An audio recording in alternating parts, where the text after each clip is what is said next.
আমরা এখন দাঁড়িয়ে রয়েছি তিনপাড়া যে পলিটেকনিক কলেজ রয়েছে তার ডিসিআরসিতে, এবং যেটা জানা যাচ্ছে কালকেই যথারীতি আমাদের 152টা কেন্দ্রের সঙ্গে সেই বিধানসভার ভোট, 11টা বিধানসভার ভোট, এবং ইতিমধ্যে আমরা দেখতে পাচ্ছি যে এই ডিসিআরসি থেকে সমস্ত পোলিং পার্টি রয়েছেন অর্থাৎ ফিমেল এবং মেল, তারা কিন্তু ইতিমধ্যে তাদের যে প্রয়োজনীয় জিনিসপত্র অর্থাৎ ইভিএম মেশিন থেকে শুরু করে সমস্ত কিছু বুঝে নিয়ে তারা একে একে তাদের যে গন্তব্য অর্থাৎ বুথগুলোর দিকে তারা যেতে শুরু করেছে।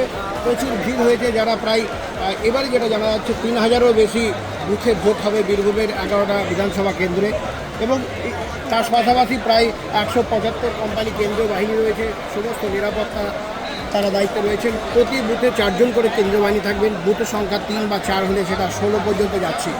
সব মিলিয়ে নিরাপত্তা ব্যবস্থা জোরদার করা হয়েছে। 100 মিটারের মধ্যে লক্ষণ রেখা তৈরি করা হচ্ছে যাতে কেউ তার ভেতরে প্রবেশ করতে না পারে। বিএলওকে রাখা হয়েছে বিশেষভাবে, যারা ভোটার তারাই পর্যবেক্ষণ করে বলবেন যে ইনি ভোটার।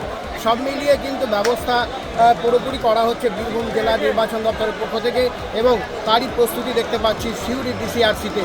এবং একইভাবে যে বীরভূমের আরও কয়েকটি জায়গায় ডিসিআরসি হয়েছে, সেখান থেকে সমস্ত ভোটকর্মীরা তাদের প্রয়োজনীয় যে জিনিসপত্র অর্থাৎ ইভিএম থেকে শুরু করে ভোটের জিনিসপত্র তারা নিতে শুরু করেছেন, এবং একে একে সমস্ত ভোট যে বুথগুলোর দিকে তারা যেতে শুরু করেছে সেটা আমরা দেখতে পাচ্ছি।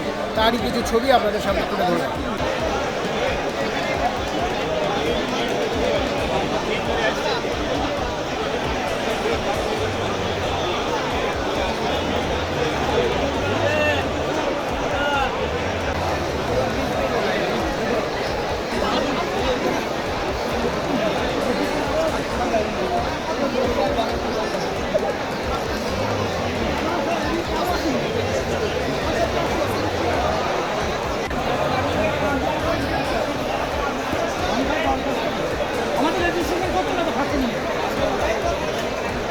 আমি গেছিলাম তো রেজিস্ট্রেশন